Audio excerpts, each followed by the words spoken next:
Got it. Hi, everybody. I am here with Craig Sawyer, who is part of Team SHAC and the Sup Coach. That is your other mantle. And we're here to talk about, we're still reliving it, the Yukon 1000 race. Thank you so much, Craig, for joining me. We spoke to Skip last week and Craig wasn't around. It was quite an impromptu thing. So we feel it's only right and proper to have his absolute take on it. And he can spill the beans on Skip, things that we don't know. It feels like a messy divorce. Well, have you seen then? Let's air our dirty laundry. All right, let's do that. Well, first of all, Craig, what do you do as a job? What is your profession? Is it SUP related or? By trade, I guess you say. So I have a film production company.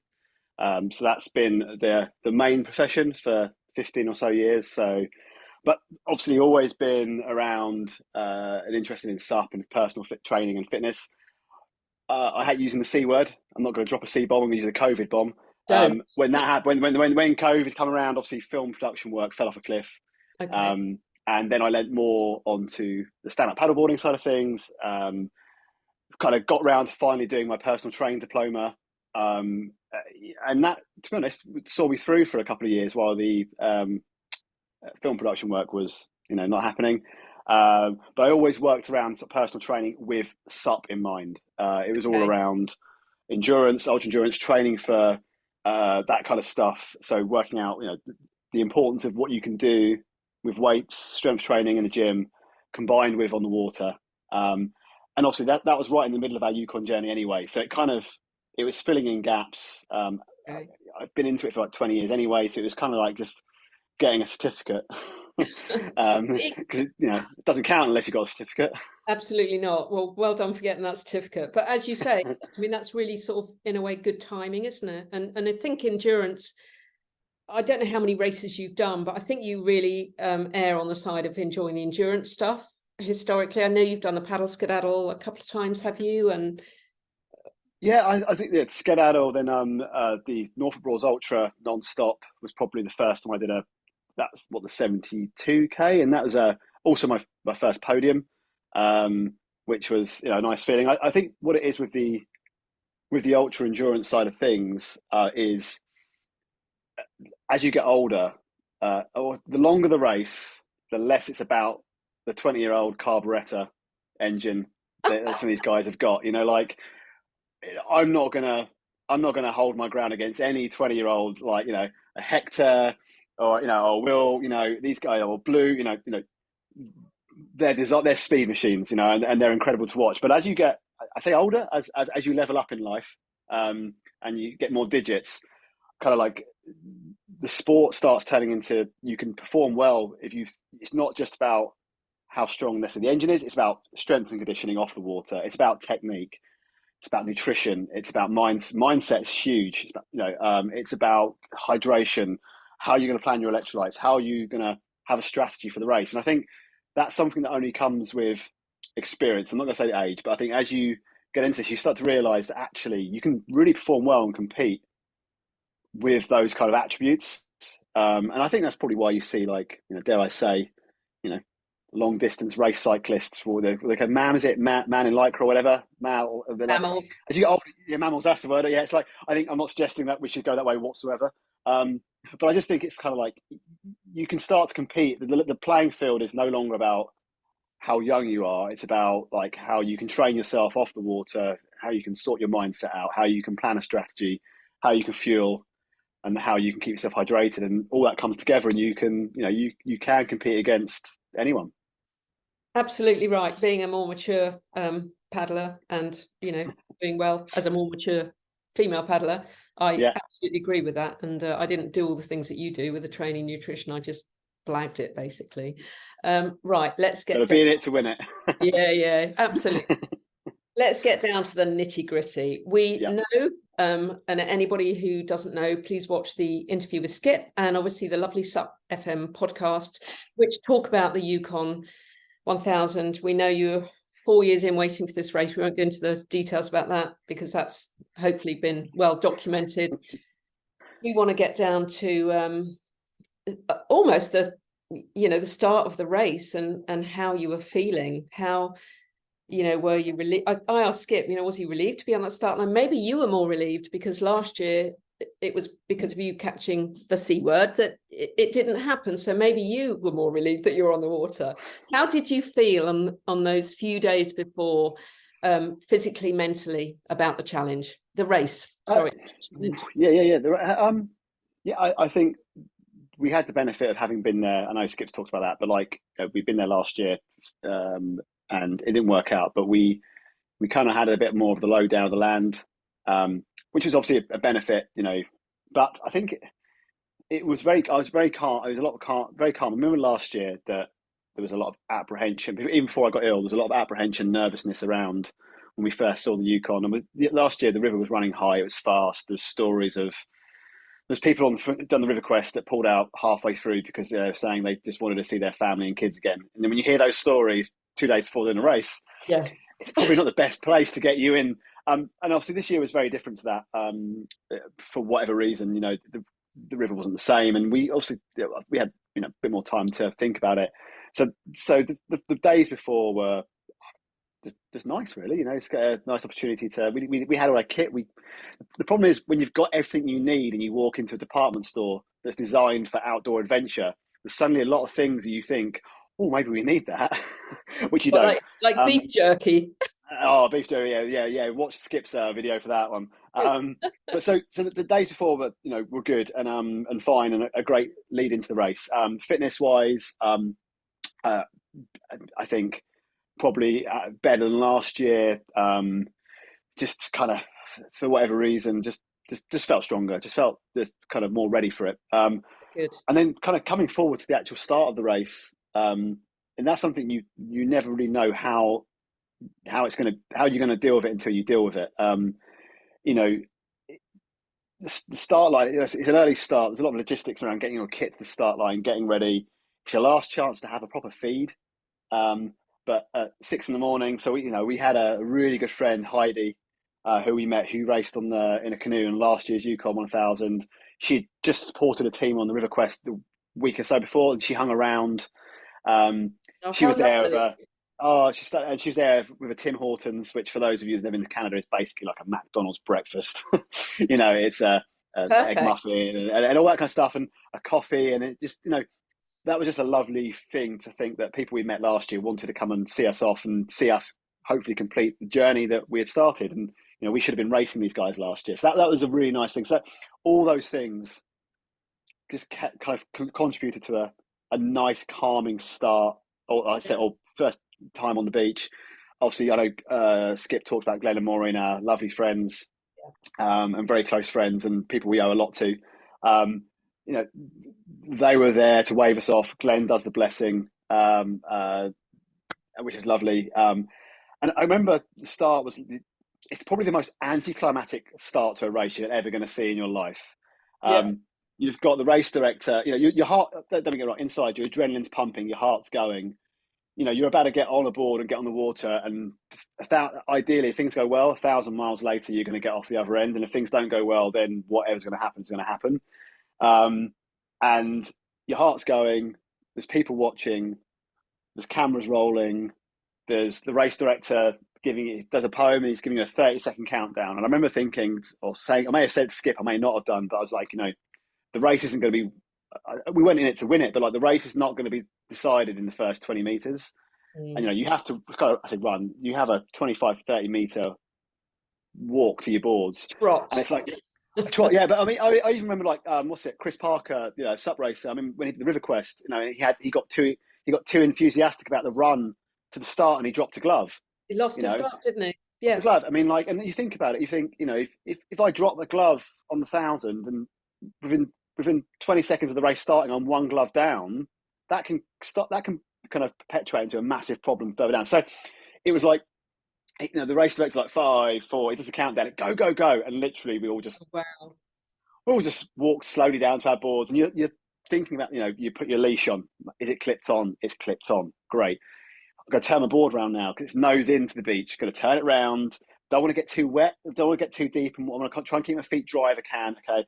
turn the board round, get on the board, don't fall off. Don't leave the start line and fall off, because that's going to mess with your head. Be comfortable. You're kind of breaking it down like that, and it looked like it's in slow motion when you watch it back. We're all leaving, and ignore the other team. Don't get caught up in that sort of stuff. And you get on your board, and Skip went off and get on your board and like, right, cool, I'm happy to stand. Up I stand. Right, cool, I'm stable. Great. Okay, there's the flow. Put into the flow, and then let it happen and try and control the breathing. Try not to. I said to Skip as well. Don't care what everyone else is doing. We've got to get our heart rate down. We've got to find that cadence that we're comfortable with. Yeah. Get in the flow and get away. To be honest, get away from the beady eyes of people watching on the beach, because the pressure's there. But once you get past that, and once you've gone past the first couple of corners, and you realise you're not being stared at and there's not a camera on you, okay, then deep breath. So that's kind of how the start went. And I'm trying not to repeat stuff Skip said. We got a good start. We're happy with how we got, and we just tried to keep our breathing and keep calm. Look at the environment. I think we saw a moose within the first half hour. We saw some wildlife. The river's running really fast at that point. It's quite narrow. So if you get into the flow, find the flow, you can be moving. And I think one of the biggest advantages we had, or one of the biggest things we had, was this is tip number one for Yukon 1000 2024 races or beyond, is you need a speedo. You need a speedo somewhere that's always on and easy to see, and not on your arm where you have to stop paddling to watch. Because I was talking to someone the other day about trying to explain this, and if you imagine a motorway that can sometimes be 2 lanes, 3 lanes, it can sometimes be 6 lanes. One of those lanes is the fast lane, but it's never the same one. And if you're in it, you can be going along the river can be flowing at 10 kilometers an hour in some parts. So if you're on that and then you put a few paddle strokes in, you can be doing 13, 14, 15 kilometers an hour. Yeah. But 4 meters that way, and it's not. So first and foremost, the speedo is one of the most important. I spent my life staring at my feet because I had a Garmin Foretrek speedo, big digits, nice and clear to see, and you're just kind of floating around. You're in it for a while, then it kind of slows down, and you realise, you look around, and you move across a bit, or you see Skip will go ahead a bit, and I think he's in the flow. So you kind of like just floating around, and you're just kind of jumping from lane to lane. I think is probably That's one really of the best analogies to use. And later on in the race, we're jumping forward, but like there's parts where obviously the river gets a lot wider, and then you've got no visual perception of how fast you're travelling because the banks are so far away. Okay. There's points when you think, oh, we're motoring here, and you look down and you're like, well, no, we're doing 6 kilometers an hour. And there's other times when you're thinking, oh, this feels like I'm paddling in honey. Yeah. And you look down and you're doing 15 kilometers an hour. So you kind of have to stop trusting kind of like your peripheral vision and stuff, and just look at the damn speedo. Yeah. And like, we kind of knew that in advance, and we knew that was going to be not necessarily an advantage because we didn't know what everyone else's tactics were. Everyone else might have been on it, but I did see teams, losing watches. But you look at a watch and you're no longer paddling, so you can't keep looking at your watch. You have to monitor it. So we got away from the start line. I know Skip's gone into it. We got away. We got a good start. We found a nice pace. We got onto the lake. We got across the lake in a really good time. I think the organisers were like, if you get across in 12 and a half hours, that's a great time. We crossed in 11 hours 40, I think it was. Wow. So we knew we'd done well. We were blessed with calm conditions on the lake, slight tailwind, flat conditions. So that all went well. We got into 30 Mile River, probably the most stunning and beautiful part of the river because it's quite narrow. The smell, one day we have smell-o-vision on these calls, on these Zoom calls, and hopefully I could tell you what it smells like to be in an alpine. When you're paddling. Craig. Oh my God, I'll make it happen. I'll put it on the job list. But the smell is something I'll never forget, and I wish I could recreate somewhere at home. No amount of candles is ever going to do that. It's just the most unbelievable natural smell of pine and alpine, and it's just like, it's so strong. You just want to keep breathing it in. And it was, and it's like, words will never do it justice. And I hope that people will. And I know there's Cassie Salter at the moment is taking a team down on the Yukon. Yep. And I look forward to catching up with her afterwards and being like, the smell, right? And it's like, when you know. Yeah, and only you experience that yeah, as well. exactly. But it's stunning, and you get through 30 mile, and you're going down that part, and one of the things we said to each other, our strategy or our game plan was to, you can paddle for 18 hours a day, or you have to have a 6 hour rest stop every day. We were going to be on the water for 18 hours a day, no matter what. Nothing was going to be wasted anywhere because the river's always moving. So Yeah, if you're sitting down eating, but you're on the river, you're moving. yeah, Why waste time in camp eating? Why eat your breakfast and lose sleep or miss the 6 hours when yeah. you can get on the water and you can eat breakfast doing 8 kilometers an hour at some point? So that was our plan, and that's what we did. The speedo, the strategy of doing nothing apart from sleeping and pooping in camp. Yeah, yeah. um, everything else, literally everything else, was On done on a stand-up paddleboard. that sounds an epic. Well, you've already given some really good Yeah. information to other paddlers who want to do it, and that's what you want to do. I read a stat the other day that oh, let's cross that later actually. So I mean, we're not going to get through every day. Anthony wants No, me to do that every day. It's not going to happen because we both no, do. no. Yeah. That's that. Yeah. Talk to me about the first evening. So obviously this is going to be practiced and everything. So Can I talk about you? I'm going to compare the first evening to the last evening. all right, let's do that. Because I think First that evening. would be quite. So first evening is like, so we knew we had to be off the water by midnight. I had a goal of getting to a place called Hootalinqua, which is it's the only day you can really target a specific place, because after that it's dependent on weather, flow, everything. But the first day you kind of like, we got to Hootalinqua about 5 minutes to midnight, and there's a camp location I knew I had marked. We got there and it was full of canoes, because that part of the river is still quite used Okay. quite a lot. Yeah. So we kind of, I'm not going to drop the F-bomb, but that's what I said out loud. We can't even, and we've only got three, and it was really weird because you didn't want to see people. We hadn't seen people, and this is, but it was all of a sudden, we didn't see people, but there's a load of canoes filling the sandy bar. There's a load of tents in the woods, and we knew we'd never seen them again. Yeah. But and we wanted to be away from people. We probably could have wedged ourselves in and put a tent up and woken them all up and been gone 6 hours later, and they would have been confused. But we wanted to be away from people. That's the whole point of this adventure. So we kind of crossed over the river a bit. I think we might have ferried across, and down a camp, found something that was like, and it was just stones, and in distance I could see a bit of sand. So we're like, this could work. We could put our tents on the sand. Now, of course, at this point, being Brits and not around bears, you're like, right, the first thing to do is we need to make sure it's safe. So there we are, getting our bear spray out. We didn't have our knives out of the pot. We had like big Crocodile Dundee knives, but I think we probably didn't have those out. But you're walking around and like, you're looking at everything. Oh, that could be is that a bear marking? And obviously it's stones and water as well, so it was hard to see. It's a bit of sandy patches, and that could be, it looks old. And is that bear poo? Oh, I don't know. Is that bear poo? What is bear? We know what bear poo looks like. I think I know what bear poo looks like, but do you know what bear? So you spent like 10, 15 minutes like in this kind of thing. And then when you're like, okay, I think it's safe, we're going to go for it. And then you start your 6 hour timer, right? Go, bang, we're happy. We've got 6 hours here now. And then you kick into, okay, secure the boards, get the food off, get all your bear safe food barrels 600 meters downwind if you can. We had 2 1-man tents, get the 1-man tents up on the sand where you can, so you've got a bit of softness, get some water purifying, do these admin type stuff, and then get in the tent and then set an alarm.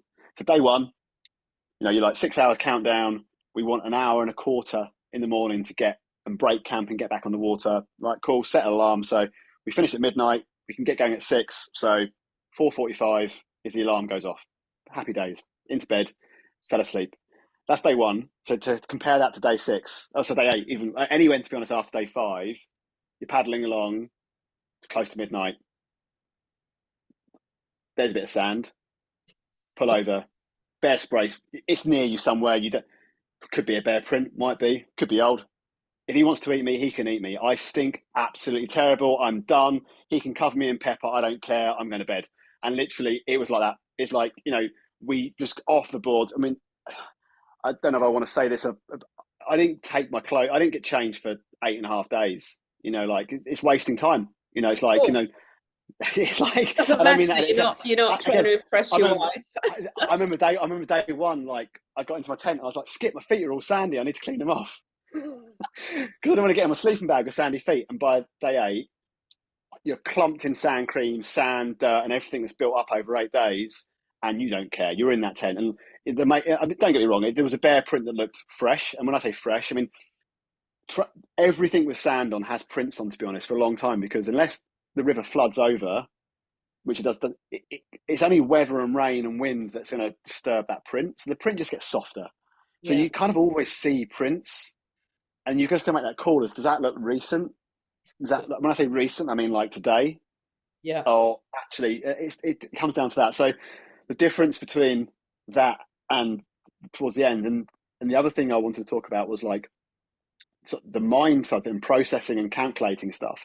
Day one, I could work out exactly what time the alarm needed to be set to get up to have an hour and a quarter to get back on the water in 6 hours. And day 6 onwards, like I've got it on the GoPro, and it's like you start the 6 hour countdown and you do your thing and you're getting ready, and you're like, right, I want to wake up an hour and a quarter before the 6 hours is up, and then that's it. Your mind goes blank. You can't compute. You're like trying to count backwards, trying to count forwards. And in the end, I had to get a pen and paper out and draw a clock like at school and count the hours round to know. So that was the weird thing. The kind of like the Skip was asleep in 10 seconds. He was gone. I had to do some things. I like to make sure my board's ready for the morning, that everything that should be there is there, but when your head hits the pillow, you're done. You're out cold. Never once woke up. Yeah, it's mental. I should think it was seconds, wasn't it? And Skip did say that, you are very different people. You work in very different ways, and that's why you are such a good team, because you complement each other. So, and he did say that he would just be, straight asleep, and you want to get your things sorted. That's the way you are, things sorted. Craig's happy. Craig can go to sleep. Whereas Skip's just like, I'm going to bed because I'm tired. So, yes, there was one particular bear print, I think, where I don't remember which day it was on, but Skip said that you'd come in, you'd nearly missed the cutoff. You then had to get across the water. You had to paddle back up, get across the water, get to camp. And I think you took a tumble maybe at some point. Anyway, it was just a bit of a mishmash of a time. And you needed to go to sleep straight away. I think you were utterly exhausted. And he then, I think he went to sleep straight away afterwards or something, but woke up in the morning and a big bear print. And I think his words to you might have been something like, I don't know whether that was from last night or this morning or what is it? It was. Go on, what's the question? I was just going to say, talk to me about that, briefly about that, how you felt, because obviously you were out of sorts. What was it like falling in the river? And yeah, so I hadn't gone in the river. That was a cluster. I'm not going to use the F word, but it was a cluster of an evening. We thought it started off because when you cross over the border into Alaska, the clocks go back an hour. And to add to the confusion I just told you about with working out times, because you've got no comms or no phone, I assume my watch would not change an hour because it wasn't connected to a phone. But now I know that Garmin's will go back an hour because they know where they are. So I thought I had an hour more. We were paddling. I thought it was 11 o'clock in the evening. I thought we had another hour to find a campsite, but it actually was 2 minutes to midnight. We had to be up, and it was only when I saw on my watch I had the time, but I also had time elapsed on the water, and I was like, that can't be right. It's an hour longer than we've been on the water for. Then I suddenly realised I said, Skip, stop paddling. The campsite we were next to, anyway, it was not suitable. And then I was like, Skip, we can't carry on up the river because we're going to take a while. And the organizer said, we've got to stop at 12, and it's a long way to find something new. So we looked across the river. We saw a bit of a sandbar, but it was probably 500 meters. We ferried across. I was done. This is Skip pulled me through this. And I think I got off my board, stand in knee deep water, fell backwards, got wet. I was looked across this. I don't know if anyone's ferried across, if anyone knows what ferrying across is. I mean, I'm now an expert, but we had to ferry across a 500-meter river that's flowing at you at probably 6-7 kilometers an hour. So when we went up the eddy, we paddled up the eddy, maybe 500 meters, and we started crossing. So you stick your nose at 11 o'clock. If you imagine 12 o'clock is straight up the river, you're at 1 o'clock. 1 o'clock, and you just go. And if you look at the water, it looks like it's coming at you a million miles an hour. It's just, but if you look at the bank you're aiming for, you realise you're getting there. And Skip, like, bless him, I was like, we're never going to make it. We're never going to make it. When, it's like, he kept me on track. Anyway, we made it across. I was done. It was sandy. Tent went up. We both fell in. As in our tents, we were asleep. Woke up in the morning, and I was up before Skip. I generally set the alarm, got up. He got up really quick, so he's fine. But like, I was up, moving around, and it was just this bear print. And there was actually quite a few. I think there was a couple of cub prints, but there was different sizes. But stories can evolve. But like, to be honest, it was obvious it wasn't fresh. It wasn't there the night before. But it was still quite like, oh, they've been here, and there's a small one, there's a big one. So it was that kind of like, it wasn't that night. I mean, it was too. But you're like, could have been. Oh my goodness! I mean, yeah, very just one of those things, because the bear becomes the obsession, doesn't it, of all the races? But it does. Yeah, Craig, we've got 10 minutes left, so we're gonna do a bit of whipping through. I wish the race went this fast. Oh gosh, we talked about strengths and weaknesses. Talk to me about. I watched a little film on the Yukon. Actually, no, it might have been on your filming a Facebook page, which remind me what it's called. So Blue Juice video, or you can go, yes, Blue Juice video. There's a little video. I know that the Yukon, and you prepped it for them. Would that have been last year? Yeah, it was last year. Oh, the finish line video. So yeah, so you'll find the promo on them. So one of the things that came out of last year was obviously having a film production business company. Obviously, people look to me to hopefully come back from these kind of ventures with good stuff. And at the finish line last year, the organizer told me that, like, they've been approached many times by various people wanting to create a documentary about the race. But the thing the organisers are absolutely vehemently in favour of is protecting the race and its remoteness. And once you leave that start line, you should be on your own. We don't. They didn't want boats with cameras and helicopters following it, and because that just would ruin the entire experience. So, to cut a long story short, having been involved with the race for 4 years because of the journey, they were like, well, you've got a production company, you also understand the race and the kind of the way we want it presented, and that you're going to do it in the spirit of the race and not damage the race. So they kind of asked me, or we kind of come to a decision that, I would love to produce a documentary. It's been a bit of a passion project and something I've always wanted to do. Never done documentary filmmaking, but it's always been something. It's like some people have got a book in them. I'd like to think that I've got a documentary in me. Yeah. And so coming forward, then it's like, the thing about the race is, we interviewed the original race director, Peter Coates, and I asked him, I said, can you send me some footage, archive stuff? I'm building this kind of documentary. I want to cover off what happened and how it started, all this kind of stuff. And he was like, at the start line, people leave and they finish. And what happens in between, I have no idea. And I thought that was a really nice way of doesn't help you much, but doesn't help me much. But so what it meant was that, like, we've had to brief all the teams on capturing their own content, user-generated content, how to set up a GoPro, what to do, talk about the good times and the bad, film your mate when he's really suffering. Don't just have the good, lovely times where it's sunny. And at the moment, we're in this weird limbo of recording this, when we're recording this podcast now, is that I'm still waiting for a lot of the footage to come from all the teams. So, I've got the green light to make a documentary. I've got footage from the start, from the finish. I've got what Skip and I shot.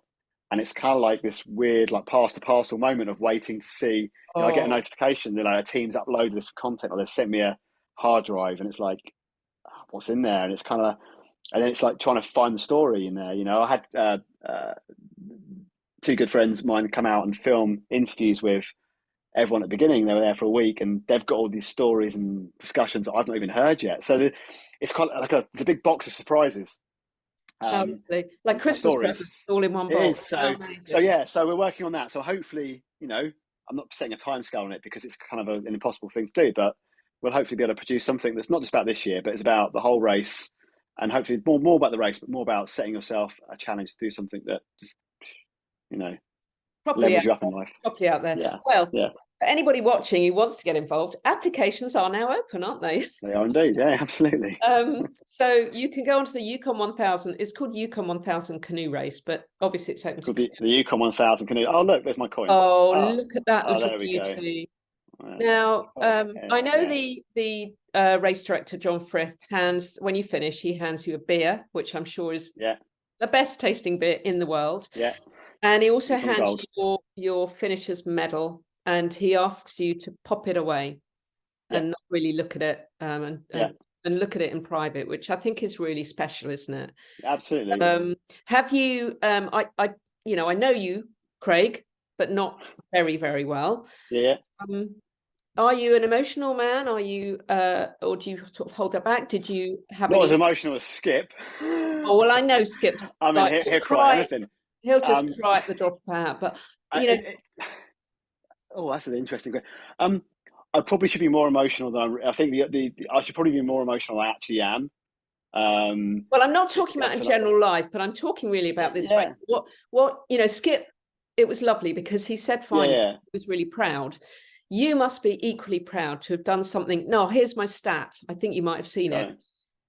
16 SUP paddlers have finished the Yukon 1000. Mm-hmm. 24 people have been to the moon and back, or stood on the moon. I think that was Peter Grant. Okay. So, That so, so set up. You know, is what you're that saying? shows the Yeah, enormity of what you and Skip and let's mention Martin and Kim. yeah, We'll use with them as well. What you've done. So that's sort of the emotion that I'm really talking about. Is you you would have been very, very tired as well. That always makes you a yeah, bit. yeah. I But think, it's. I think 4 years of waiting for that moment. I didn't. I remember the last few like kilometer paddling to the bridge, and I was almost like I almost wanted. I was waiting to feel what. Okay, so what is this feeling I'm about to feel? Something that most people are not going to. It's one of those once in a lifetime feelings. You think, and so there's the bridge. I've been thinking about that bridge for 4 bloody years, and had the journey and the letdown. Here's that bridge. Here's that sight. Here it comes. Here it comes. What's going to happen? Am I going to turn into a blubbering wreck? Am I going to fall in the water and need carrying out? Am I going to go to counselling for the next 6 months? Kind of like what's going to happen, and like the start, it was probably at first an anticlimax because yeah. you've got people waving at you, and you kind of like I think I fist pump the air, and you fall on your board, and John gives you a beer, and it's the best beer ever, and that's great, and it's amazing. But like, there wasn't at that point a massive kind of release of emotion. It was just this is cool, and I think in Yeah. my interview you see on the finish line, I'm like, John's like, how was it? It was good. I know It was amazing. It was great. the most Yeah, oh, understatement of the year. It was but don't misunderstand that for lack of emotion, because I think good. what's happening for me personally now is it's now every day goes by, the photo goes on, the physical scars and the injuries and lack of feeling. I still can't feel my fingertips, can't feel my feet. They're gradually, the nerve damage that's gradually getting better. So that's passing. But what's happening is, as the physical kind of damage is repairing, maybe the emotional stuff's coming out. So I Yeah, still don't think I'm quite done on that. I think it's coming. I think there's a wave coming. I think it's like a tsunami. It's yeah. like you and McGregor Oh, standing on the beach.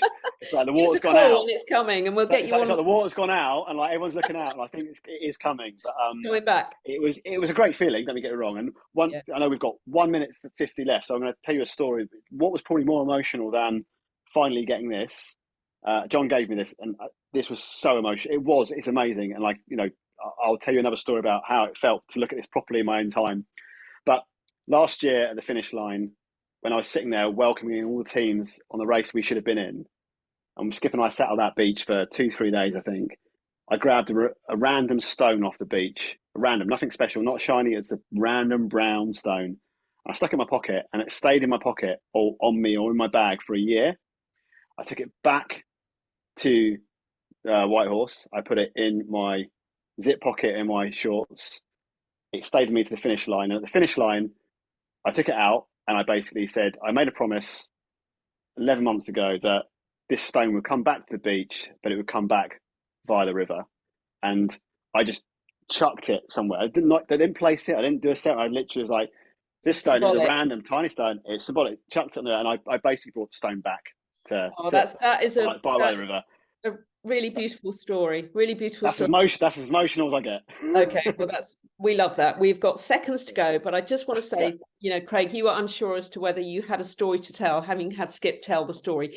You have told a completely different story. You've given some amazing insight into how it was for you, and I'm really grateful that you've come and talked to me about it. And Thank you.